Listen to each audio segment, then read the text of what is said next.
What's the fastest and easiest way to create and sell a course online? Well, it's very, very simple. You create a sign up page and an order button and you sell it.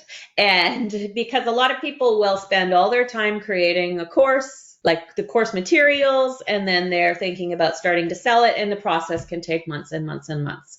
But the easier way to do it is to put it out there, see who signs up, who's going to pay, and okay, so say it doesn't work out, you don't actually have to create the course, but you can just do a live training, a session on Zoom or something, or even Facebook Live.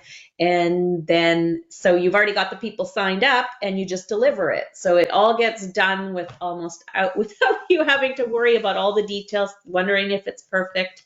And you learn a lot through your audience and what they want to pay for that way. And that's something that, we are definitely talking about in our upcoming training as well, and showing people how it's done exactly step by step. So if I'm happy to kind of expand on that, and I know you have a lot to share there as well. If you would like to have access to the full interview, visit ekidhub.com/interview.